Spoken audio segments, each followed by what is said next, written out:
Alright everybody, Essay 4. You get through this and the rest of the course is very, very simple. Essay 5 is really nothing but sort of a do-over of Essay 2. It's basically the same assignment with a new set of readings. Okay? So let's look at this. Moneyball, clearly about how the Oakland A's developed a method of evaluating baseball talent that went against baseball's conventions, went against baseball's sort of written and unwritten rules. All we're doing is trying to see if any college or university in the nation, in the world, does or does not evaluate applicants for undergraduate admission accurately. So are they really coming up with a measurement for a quality student to attend their campus? Okay? Here's how you're going to do it. Start with a summary of Moneyball. Reveal to me that you know how the book works. Specifically, explain how the A's were able to better measure talent to help them get players that were cheaper but more effective than higher paid players. How do they do it? What do they look for? Okay? And how do people react to it? As you'll recall at the end of the book, Joe Morgan, Hall of Famer Joe Morgan, now a baseball analyst, went crazy. He couldn't believe it. He thought it was, almost a sin how they evaluated players. But he'd never read the book. So the A's shook people up with their evaluation methods when they first started. But then you find out later in the book that the Red Sox start using the same statistics. And now they're sort of all over baseball. Your thesis will identify the school and how you think it evaluates applicants for undergraduate admission. So, do they do it effectively? Do they do it accurately? Do they do it in a way that is good and yields good new freshmen? You got to prove it 3 ways. Your 3 arguments need to be based in concrete evidence. You're going to need to quote Moneyball, actual language from the school's website. I'd look at their admissions pages, and at least 2 outside sources. You need to offer 1 2 to 4 sentence concessions somewhere in the essay. I would go somewhere along the lines that you're no expert on college admissions. That is not your field of expertise, unless you are. But that's something I would say. Conclusion that answers the question, so what?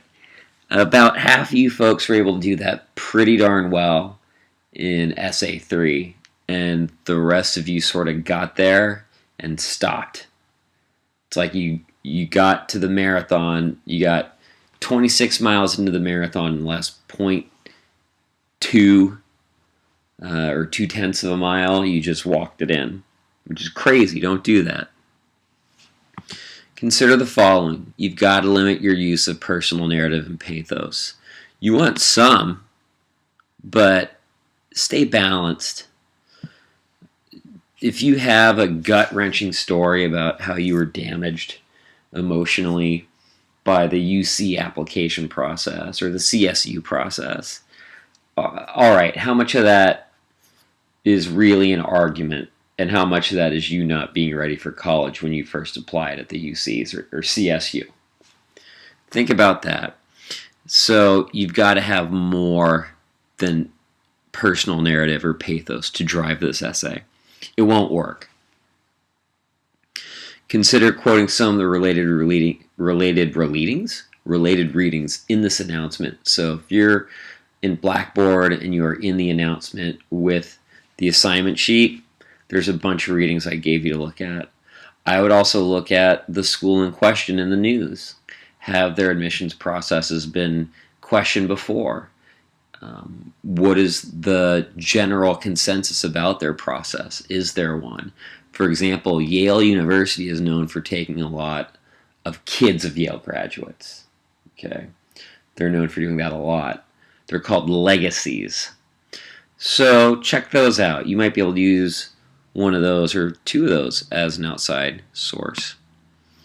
It's also okay to argue that the college or university in question does evaluate applicants accurately and fairly. You can do that. You just got to prove it 3 ways. That's all. No mandatory conferences. I'm not chasing you. This is training for you. It's the right time to do it. You're going to have a lot more classes like this the farther you go up the food chain towards your bachelor's and your master's, where if you want help, you got to go see the professor. And that's just presumed. So on this one, if you need me, just find me. I've already had one student send me work to review on this.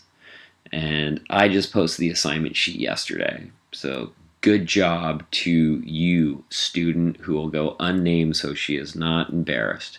I don't even know if it's a she. I'm playing with your heads, maybe. Students, is it a guy or a girl that emailed me? Don't cheat, for the love of God, just write the essay. And if it's a struggle, well, that's okay. That's what some of these assignments are supposed to be. So how do you think critically through it? What's your thesis? What are your arguments? What's your evidence? Are you using good inductive and deductive reasoning to build your arguments? Grading summary. The big one I would look at here is, I'm being a bit redundant now, is the argument section. 30 points, almost a third of the paper. Solid evidence. Explanations, examples, obviously. And you're using inductive and deductive reasoning to make your points. So if you're using inductive reasoning, you're taking discrete, small pieces of data to make sort of bigger assumptions.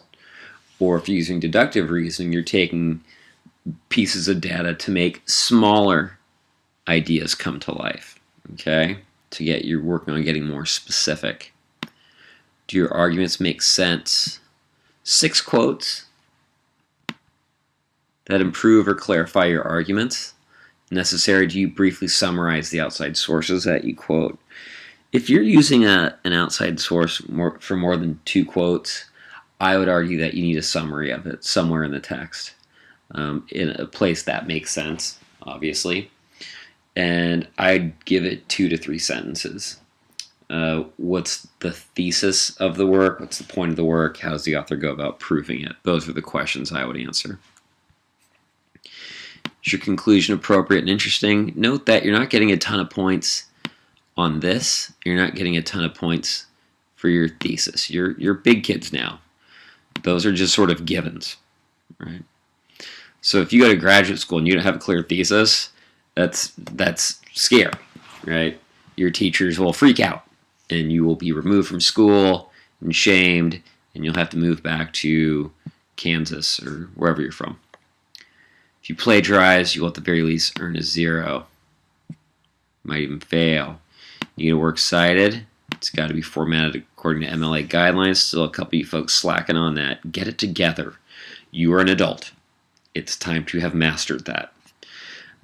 Any essays filled with poor grammar, punctuation, or spelling, if I can't get through the first page without being annoyed, I'm just going to ship it back. And again, good treatment. Farther you go up the food chain towards your bachelor's or your master's or a PhD, it's just commonplace to have professors not even look at it. So there you go. That's the essay, guys. I know you can do it. So do the 27th, 9 p.m. You have time to get a hold of me if you need help. All right? And I would start doing so this week. If you guys start coming at me on the 25th with questions, you're not going to get good answers. I'm going to give you short answers because I'll be dealing with 1,000 other questions. Got it? Okay. Good luck. Talk to you later. Bye.